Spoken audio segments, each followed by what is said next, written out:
2020-2022 ಕೇಂದ್ರ ಬಜೆಟ್ ಒಳಗಡೆ ಕೇಂದ್ರ ಸರ್ಕಾರ ರಾಜ್ಯಕ್ಕೆ ನೀಡಿರೋದು ಎಷ್ಟು ಗೊತ್ತಾ? ಏನು ಕೊಟ್ಟಿಲ್ಲ ಅಂತ ಪುಸ್ತಕದಲ್ಲಿ ಬರ್ಕೊಂಡಿದ್ದಾರಲ್ಲ. 79,049 ಕೋಟಿ. 79,049 ಕೋಟಿ ಹಣ ಅಲ್ವಾ? ಇದರಲ್ಲೂ ತೆರಿಗೆ ಹಂಚಿಕೆ ಅದರೊಳಗೂ ಬಂದಿದೆ. 63,048 ಕೋಟಿ, 49 ಕೋಟಿ. ಸಹಾಯಧನ 16,000 ಕೋಟಿ ಕೊಟ್ಟೇ ಇಲ್ಲ. ಎಷ್ಟು ಏನು ಇಂಕಿದೆ ಅಂತ ಬರೆದಿದ್ದು. ಇಂಡಿವಿಜುವಲ್ ಹೇಳ್ಬಿಡ್ತಾನೆ.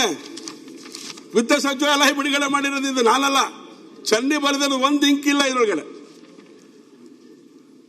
ಮೊನ್ನೆ ಅಧ್ಯಕ್ಷರೇ, PM ಜನ್ಧನ್ ಯೋಜನೆಗೆ 2.12 ಕೋಟಿ ಜನಕ್ಕೆ ಕೊಟ್ಟಿರೋದು. PM ಜೀವನ್ ಜ್ಯೋತಿ ಯೋಜನೆ 1.67 ಕೋಟಿ ಜನಕ್ಕೆ. PM ಸುರಕ್ಷಾ ವಿಮಾ ಯೋಜನೆ 2.60 ಕೋಟಿ ಜನಕ್ಕೆ. PM ಮುದ್ರಾ ಯೋಜನೆ ಮೊತ್ತ 3.39 ಲಕ್ಷ ಕೋಟಿ. ಅಟಲ್ ಬಿಹಾರಿ ಪಿಂಚಣಿ 48.9 ಲಕ್ಷ ಜನಕ್ಕೆ. PM ಸ್ವನಿಧಿ ಯೋಜನೆ 6.14 ಕಿಸಾನ್ ಕ್ರೆಡಿಟ್ ಕಾರ್ಡ್ ವಿತರಣೆ 31.7 ಲಕ್ಷ. ಸುಮ್ಮನೆ ಬರ್ಕೊಂಡು ಹೋಗ್ಬಿಡೋದಲ್ಲ ಮಾನ್ಯ ಅಧ್ಯಕ್ಷರೇ.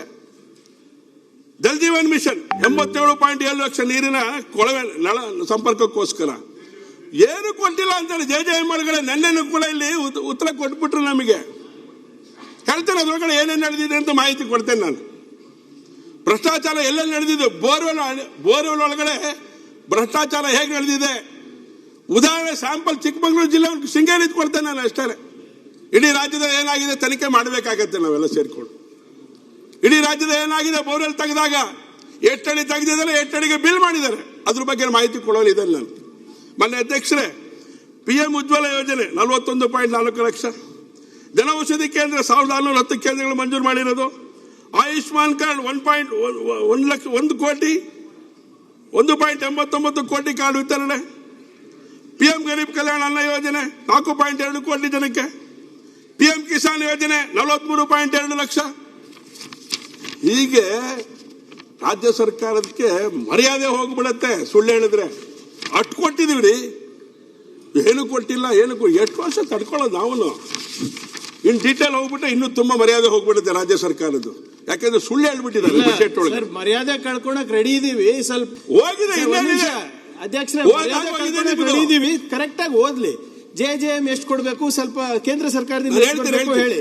ಇಲ್ಲೆಲ್ಲ ಕೂತಿದ್ದಾರೆ, ಅರ್ಗ ಜ್ಞಾನೇಂದ್ರ ಸಾಹೇಬ್ರು ಕೂತಿದ್ದಾರೆ, ಸಿದ್ದು ಸೌದಿ ಸಾಹೇಬ್ರು ಕೂತಿದ್ದಾರೆ. ಬಂದಿದ್ಯಾ ಸರ್ ಪಂಚಾಯತ್ ರಾಜ್ ಇಂದ? ಸರ್ ಬಂದಿದ್ಯಾ? ಎಷ್ಟು ಬಂದಿದೆ ಹೇಳಿ ಸರ್? 2,500 ಕೋಟಿ ಇನ್ನಾನು ಕೇಂದ್ರ ಸರ್ಕಾರದಿಂದ ಬರಬೇಕು. ನಮ್ಮ ಅವಧಿನೇ ಮುಗ್ದೋಯ್ತು ಪಂಚಾಯತ್ ರಾಜ್ದು. ಪತ್ರ ಬರ್ದಿ ಸಾಕಾಗಿದೆ ನಮ್ಗೆ. ಲೋಗಿ ಕೈಕಾಲ್ ಬಿದ್ದಿ ಸಾಕಾಗಿದೆ ನಮ್ಗೆ. ಎಲ್ಲಿದೆ ಹೇಳಿ? 2,500 ಗ್ರಾಮ ಪಂಚಾಯತ್ ಸರ್. ಗ್ರಾಮ ಪಂಚಾಯತ್ ಪೂರ್ಣ ರಾಜ್ಯ ಸರ್ಕಾರ ಗ್ರಾಮ ಪಂಚಾಯತ್ ಗ್ರಾಮ ಪಂಚಾಯತ್ ದುಡ್ಡು ಬಂದಿದ್ಯಾ ಹೇಳಿ? ಗ್ರಾಮ ಪಂಚಾಯತ್ ದುಡ್ಡು ಬಂದಿದ್ಯಾ ನಿಮಗೆ? ಕುಷ್ಟಗಿಗೆ ಬಂದಿದ್ಯಾ? ಶಿವಮೊಗ್ಗ ಬಂದಿದ್ಯಾ? ಏನ್ ದೊಡ್ಡ ಐಸಾನ್ ಮಾಡ್ದಂಗೆ ಮಾಡ್ತಾ ಇದ್ದೀರಾ? ಅವ್ರು ಕೊಡ್ಬೇಕಾಗಿರೋ ದುಡ್ಡು ನಾವು ಕೊಟ್ಬಿಟ್ಟು ನಿಮ್ ಮರ್ಯಾದೆ ಹೋಗುತ್ತೆ ಅಂತೆ. ನಿಮ್ ಮರ್ಯಾದೆ ಉಳಿಸ್ಕೊಳ್ಳಿ ಫಸ್ಟ್ ಹೇಳಿ. ಎಲ್ಲ ಹೇಳಿ. JJM ಎಷ್ಟು ಕೊಡ್ಬೇಕು, ಪಂಚಾಯತ್ ರಾಜ್ ಎಷ್ಟು ಕೊಡ್ಬೇಕು ಹೇಳಿ. ಏನೂ ಕೊಟ್ಟಿಲ್ಲ ಅಂತ ಹೇಳಾದ್ರೆ ಅದನ್ನ ಹೇಳಾತಾರ ಹೇಳಿ. ಇಲ್ಲ ದಯವಿಟ್ಟು ಕ್ಷಮಿಸಬೇಕು. ನಾನೇನಾದ್ರೂ ಹೇಳ್ಬಿಟ್ರೆ ರಾಜ್ಯ ಸರ್ಕಾರ ಮರ್ಯಾದೆ ಕಳ್ಕೊಂಡ್ಬಿಡ್ತೀವಿ. ರೆಡಿ ಇದೀವಿ ಹೇಳಿ. ನಮ್ಗೆ ಎಷ್ಟು ಕೊಡ್ಬೇಕು ಹೇಳಿ. ಪಂಚಾಯತ್ ರಾಜ್ JJM ನಲ್ಲಿ ಎಷ್ಟು ಕೊಡ್ಬೇಕು ಹೇಳಿ. ನಮ್ಮ ಅವ್ರ ಪಾಲು ಕೂಡ ನಾವು ಕೊಟ್ಟಿದೀವಿ. ಮತ್ತೆ ಇದು ಬೇರೆ ರಾಜ್ಯ ಸರ್ಕಾರನೇ ಕೊಟ್ಟಿರೋದು, ಕೇಂದ್ರ ಸರ್ಕಾರ JJM ಇಂದು ಇದರ ಪರಿಣಾಮವಾಗಿ 11,000 ಕೋಟಿ 22 ಹೇಳಿ ನಮ್ಮ ಹತ್ರ ಅಂಕಿಅಂಶಗಳಿದ್ದಾವೆ. ಯುಸಿ ಸಲ್ಲಿಸ್ತೇನೆ ಇವತ್ತು ನೋಡಿ. ನೀವು ಕೇಂದ್ರ ಸರ್ಕಾರದ ಬಗ್ಗೆ ಹೇಳ್ತೀರಿ, ಈ ರಾಜ್ಯಕ್ಕೆ ಕೆಮಿಕಲ್ ಫರ್ಟಿಲೈಸರ್ ಎಷ್ಟು ಬರ್ತದೆ, ಸಬ್ಸಿಡಿ ಎಷ್ಟು ಬರ್ತದೆ, ನೀವು ಇಲ್ಲಿಂದ ಟ್ಯಾಕ್ಸ್ ಕಳ್ಸಿದೀವಿ ಅಂತ ಹೇಳಿ ಬಬ್ಬಿ ಹೊಡಿಯೋದು. ಅಲ್ಲಿಂದ ಬರುವಂತ ಹಣ ಹೇಳೋದೇ ಇಲ್ಲ ಇವರು. ಅಧ್ಯಕ್ಷರೇ, ಒಂದು ಚೀಲ ಗೊಬ್ಬರಕ್ಕೆ ಸರ್ ಎಷ್ಟು ಕೊಡ್ತಾರೆ ಸಬ್ಸಿಡಿ ನೋಡಿ. ಜ್ಞಾನೇಂದ್ರ ಅವರೇ ಎಷ್ಟು ಸಾವಿರ ಬಾಯಿ ಜೋರು ಅಷ್ಟೇ, ಕರ್ನಾಟಕ ಉಪಯೋಗಿಸ್ತಾ ಇದೆ. ಇಲ್ಲ ಕೊಡೋದು ಕಡಿಮೆ, ಹೇಳೋದು ಜಾಸ್ತಿ. ಜ್ಞಾನೇಂದ್ರ ಸಾಹೇಬ್ರು ಒಂದು ಗಂಭೀರವಾದಂತಹ ಆರೋಪ ಸುಮ್ನೆ ನಮ್ಮ ಹೇಳ್ತೀರಿ. ರಾಜ್ಯ ಸರ್ಕಾರದ ಮೇಲೆ ಮಾಡಿದ್ದಾರೆ. UC ಟೈಮಿಂಗ್ ಕೊಟ್ಟಿಲ್ಲ ಅಂತ. ಇದು ಮುಂಚೆನೂ ಹೇಳಿದ್ದೀನಿ ಅಧ್ಯಕ್ಷರೇ. ನಾವು ಯುಟಿಲೈಸೇಷನ್ ಸರ್ಟಿಫಿಕೇಶನ್ ಯಾರಿಗೂ ತೊಂದರೆ ಕೊಟ್ಟಿರ್ಲಿಲ್ಲ. 2019-20 it was submitted on 2/2/2021. Utilization certificates for financial year 2021 submitted on 01/07/2022. Utilization certificates for financial year 21-22 submitted on 23/12/2022. Utilization certificates for financial year 22-23 submitted on 29/01/2024. Provisional utilization certificates for financial year 24-25 submitted on 10/10/25. ಯಾವ್ದು ಕೊಟ್ಟಿಲ್ಲ ಹೇಳಿ. ನಿಮ್ಮ ಕೇಂದ್ರ ಸರ್ಕಾರದ ಸಚಿವರೇ ಸುಳ್ಳು ಉತ್ತರ ಕೊಟ್ಟಿದ್ದಾರೆ. ಅಲ್ಲಿ ದಾಖಲೆಗಳನ್ನ ಕೊಟ್ಟಿದ್ದೀವಿ. ಪದೇ ಪದೇ ರಾಜ್ಯ ಸರ್ಕಾರದ ಮೇಲೆ ಗೂಬೆ ಕುಡ್ಸೋದ್ ಕೆಲಸ ಮಾಡಬಾರ್ದು. ಅವರು ಸುಳ್ಳು ಉತ್ತರ ಕೊಟ್ಟರೆ ದಾಖಲೆ ತೋರಿಸಿ, ಪ್ರಿವಿಲೇಜ್ ಆಗ್ತೀರಿ.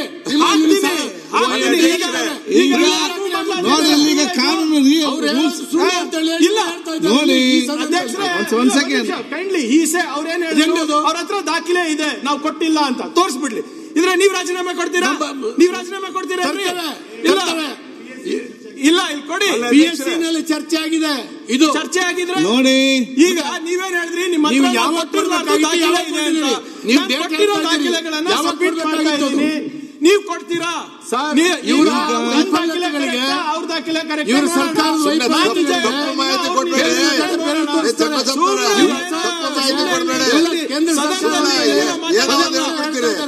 ಇದು ಚಾಳಿ ಆಗಿದೆ.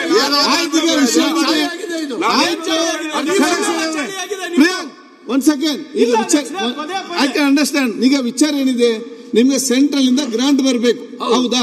ನೀವೇನ್ ಹೇಳ್ತಾ ಇದ್ದೀರಿ, UC ಕೊಡ್ಲಿಲ್ಲ ಅಂತ ಹೇಳಿ, ಹೌದಾ? ಅವ್ರು ಹೇಳ್ತಾರೆ ವಿತ್ ಪ್ರೂಫ್ ನಾವು ಯುಟಿಲೈಸೇಷನ್ ಸರ್ಟಿಫಿಕೇಟ್ ನಾವು ಕೊಟ್ಟಿದ್ದೇವೆ, ಅದನ್ನು ಆದ್ರೂ ಕೂಡ ನಮಗೆ ಕೇಂದ್ರದ ನಮಗೆ ಕೊಡ್ಲಿಲ್ಲ. ಒಂದ್ ಸೆಕೆಂಡ್, ನಾವು ಮೀಟಿಂಗ್ ಹೋಗಿ ಕೇಳುವಾಗ, ಮೀಟಿಂಗ್ ನಲ್ಲಿ ಡೆಲ್ಲಿಯಲ್ಲಿ ಕೂತು ಕೇಳುವಾಗ ಅದೊಂದು ಫೈನಾನ್ಸ್ ಒಂದು ಬಿಟ್ಟು ಬೇರೆ ಮಾತಾಡಿ ಅಂತ ಹೇಳಿದ್ದಾರೆ ಅಂತ ಮಂತ್ರಿಗಳು ಹೇಳಿದ್ದಾರೆ. ಈಗ ಆ UC ಕೊಟ್ಟಂತ ಕಾಪಿ ನೀವು ತೆಕ್ಕೊಂಡು ಏನಾದ್ರು ಕೊಟ್ಟಿದ್ದಂತ ಹೇಳಿದ್ರೆ ಸೆಂಟ್ರಲ್ ನಿಂದ ಹೇಗೆ ತರಿಸಬೇಕಂತ ನಾವು ಕೂತ್ಕೊಂಡು ಚರ್ಚೆ ಮಾಡುವ. ಆಯ್ತು, ಈಗ ಸುಮ್ಮನೆ ಚರ್ಚೆ. ಒಂದು ನಾನು ಹೇಳ್ತೇನೆ, ಅರ್ಧ ಗಂಟೆ ಚರ್ಚೆಗೆ ಅವಕಾಶ ಕೊಡಿ. ನಾವು ದಾಖಲಾತಿ ಈಗ ಚನ್ನಬಸಪ್ಪ ಕೆಲವು ದಾಖಲಾತಿಗಳನ್ನು ಹೇಳಿದ್ದಾರೆ. ಅಂತ ದಾಖಲಾತಿಗಳು ಈಗ ಎಷ್ಟು ಹಣ ಇಲ್ಲಿ ಬಂದಿದೆ ಅಂತ ಕೇಂದ್ರವನ್ನ ಬೆರಳು ತೋರಿಸುವಂತ ಅವಶ್ಯಕತೆ ಇಲ್ಲ. ಇವ್ರದ್ದು ಮಾತ್ರ ಬಜೆಟ್, ಇವ್ರದ್ದು ಮಾತ್ರ ಹೇಳಿ, ಅದು ಸರಿಯಾಗುತ್ತೆ. ಈಗ ನೀವು UC ಕೊಡ್ಲಿಲ್ಲ ಅಂತ ಹೇಳಿದಾಗ ದಾಖಲೆ ಕೊಟ್ಟಿದ್ದಾರೆ. ಆಯ್ತು, ಚೆನ್ನಾಗಿ ಮಾತಾಡಿ. ಈಗ ಆಗೋಗಿದ್ದೀವಿ. ನಿಮ್ ರೆವಿನ್ಯೂ ಎಷ್ಟು, ನಿಮ್ ಖರ್ಚು ಎಷ್ಟು? ಆಯ್ತು, ಕೂತ್ಕೊಳ್ಳಿ. ನಿಮ್ ಗ್ಯಾರಂಟಿ ಕೂತ್ಕೊಳ್ಳಿ, ಚರ್ಚೆ ಹಾಕಿ. ಆಯ್ತು, ಮಾತಾಡಿ.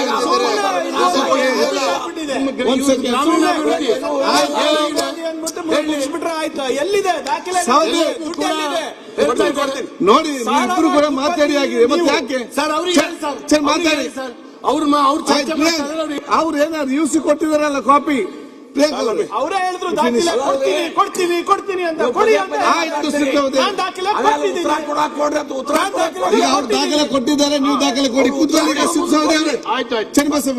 ಅಧ್ಯಕ್ಷರೇ, ರಾಜ್ಯ ಸರ್ಕಾರದ ಮರ್ಯಾದೆ ಹೋಗ್ಬಿಡುತ್ತೆ. ಬಹಳ ಡಿಸ್ಟರ್ಬೆನ್ಸ್ ಮಾಡ್ತಾ ಇದ್ದಾರೆ. ನಾವು ಯಾವಾಗೂ ಮಾಡ್ಲೇ ಇಲ್ಲ ಇಷ್ಟು. ಮಾತಾಡಿ. ಮಾನ್ಯ ಅಧ್ಯಕ್ಷರೇ, UC ಬಗ್ಗೆ ಚರ್ಚೆ ನಡೀತಾ ಇದೆ. ನಾನು ಅಲ್ಲಿಗೆ ಹೋಗಲ್ಲ, ನಂಬುಣತೆ ನಾನು ನೋಡ್ಕೊಂಡು ಬಿಡ್ತೇನೆ. ಮಾನ್ಯ ಅಧ್ಯಕ್ಷರೇ, 19/8/2025, 8/9/2025, 13/11/2025, 26/2025 ಮತ್ತು 17/1/2026 5 ಬಾರಿ ಪತ್ರ ಬರೆದಿದೆ 48 ಕೋಟಿ ಬಿಡುಗಡೆ ಮಾಡಿ ಅಂತ. UC ಕೊಟ್ಟಿರೋದು ಇದು ಮೊದಲನೇದು. ಎರಡನೇದು 9/7/2024, 2/1/2025, 7/5/2025, 26/2025, 19/8/2025, 18/9/2025, 13/11/2025, 17/1/2026 8 ಪತ್ರ ಕೊಟ್ಟಿದೆ ಸರ್ಕಾರಕ್ಕೆ, ರಾಜ್ಯ ಸರ್ಕಾರಕ್ಕೆ. 4 ಕಡೆ ಕೊಡ್ತಿದ್ದೀರಾ? ಎಷ್ಟು ವರ್ಷದಿದ್ದು? ಅದಕ್ಕೆ ಹೇಳಿದೆ ಈ ಅನುಪಾಲನಾ ವರದಿಯನ್ನ ಮೊದಲು ತಂದ್ಬಿಡ್ಬೇಕು, ಆಮೇಲೆ ಬಜೆಟ್ ಅನ್ನು ಮಂಡನೆ ಮಾಡಬೇಕು ಅಂತ. ಅಜಗಜಾಂತರವಾದಂತ ವ್ಯತ್ಯಾಸ ಸರ್. ಅನುಪಾಲನಾ ವರದಿಗಳಿಗೆ 50% ಬಿಡುಗಡೆ ಮಾಡ್ತೀವಿ. ಬಜೆಟ್ ಮಂಡನೆ ಮಾಡ್ಬೇಕಾದ್ರೆ ಭಯಂಕರ ಗಾತ್ರದ ಬಜೆಟ್ ಮಂಡನೆ ಮಾಡ್ತೀವಿ. ಅದಕ್ಕೆ ಹೇಳಿದೆ, ಅನುಪಾಲನಾ ವರದಿ ಇದೆಯಲ್ಲ, ಇದಕ್ಕೆ ಸತ್ಯಕ್ಕೆ ಹತ್ತಿರವಾಗಿರುವಂತ ಅನುಪಾಲನಾ ವರದಿ ಇಟ್ಕೊಂಡು ಕಾರ್ಯವನ್ನು ಮಾಡಬೇಕು. ನೀವೇ ಕೊಟ್ಟರೆ ನಾವೇ ಯುಸಿ ಕಳಿಸಿರೋದು ಶಿವಮೊಗ್ಗ ಮಹಾನಗರ ಪಾಲಿಕೆಯಿಂದ. ಓಕೆ, ಸುಮ್ಮನೆ ಏನೇನು ಹೇಳಕ್ ಬಂದಿಲ್ಲ ಸರ್ ನಾವಿಲ್ಲಿ. ಹೀಗೆ ಕೇಂದ್ರ ಸರ್ಕಾರ ಕೊಟ್ಟಿಲ್ಲ ಅಂತ ಹೇಳ್ತಿದ್ರಲ್ಲ, ಅದಕ್ಕೋಸ್ಕರ ದಾಖಲೆ ಕೊಟ್ಟಿದ್ದಾರೆ. ಯುಸಿ ಅಲ್ವಾ ಅದು? ಎಂತ ಯುಸಿ ಅಲ್ಲ ಅದು ಮುಗಿ- ತಿರುಗಿಸ್ತಾರೆ ನೋಡಿ. ಅದು ಯುಸಿ ಅಲ್ವಾ? ರೀ JJM ಅಂತ ನೀವು ನಾನು ಹೇಳಕ್ ಹೊರಟಿರೋದು ಪಂಚಾಯತ್ ಅಂತ ನೀವು ನನ್ನನ್ನು cut ಮಾಡಿ. ಇದು ವಿತ್ತೀಯ ಇಲಾಖೆಯಿಂದ ಕೊಟ್ಟಿರುವಂತ ದಾಖಲೆ. 15,000 ಕೋಟಿ ರೂಪಾಯಿ ನಾವು ನಿಂತು ನಾನು ಆಗ್ಲೇ ಹೇಳಿದೆ ಅಧ್ಯಕ್ಷರೇ. ಈಗ ಡಿಸ್ಟರ್ಬ್ ಮಾಡಿದ್ರೆ ಹೇಗಾಗುತ್ತೆ? ಇಲ್ಲ, ಸ್ವಲ್ಪ ಲಾಜಿಕ್ ಆಗ ಸರ್ಕಾರ ಅವ್ರು ಹೇಳಿ ಆನ್ಸರ್ ಮಾಡುವಾಗ ಆಯ್ತು, ನೀವೇ ಹೇಳ್ತಾ ಇರೋದು ಸರ್. ಸರ್ಕಾರ ಅಂತಾನೆ ಜವಾಬ್ದಾರಿಯಿಂದಾನೇ ಮಾತಾಡ್ತಾ ಇರೋದು. ಮೊನ್ನೆ ಅಧ್ಯಕ್ಷರೇ, ನಾವು ವಿಷಯಕ್ಕೆ ಬರ್ತಾ ಇದ್ದೇನೆ. ಈ ನಾನು ಕೊಟ್ಟಿರುವಂತ ಇಲೇನ್ ಮಂಡನೆ ಮಾಡಿದ್ದೇನೆ. ಫೆಬ್ರವರಿ 2026ನೇ ತಾರೀಕು ವಿತ್ತ ಸಚಿವಾಲಯ ಕೊಟ್ಟಂತ ಮಾಹಿತಿಗಳನ್ನು ನಿಮ್ಮ ಹತ್ರ ಕೊಡ್ತಾ ಇರೋದು. ಇದನ್ನ ಇಟ್ಕೊಂಡು ನಾವು ಹೇಳಿದ್ರೆ ನೀವ್ ಏನೇ ಹೇಳಿದ್ರೆ ನಾನು ಯಾವ್ದನ್ನ ನಂಬಲಿ? ವಿತ್ತ ಸಚಿವಾಲಯ ಹೇಳಿದ್ರೆ ನಂಬಲು, ಕಡೆಗೆ ಹೇಳಿದ್ ನಂಬಲು ನಾನು. ಇದನ್ನ ಇಟ್ಕೊಂಡು ಯೋಚನೆ ಮಾಡೋಣ, ಪ್ರಾಮಾಣಿಕವಾಗಿ ಚರ್ಚೆ ಮಾಡೋಣ. ಏನ್ ಬಹಳ ಏನು ಮುಳುಗೋಗೋದಿಲ್ಲ ದೇಶ, ರಾಜ್ಯನೂ ಮುಳುಗೋಗೋದಿಲ್ಲ.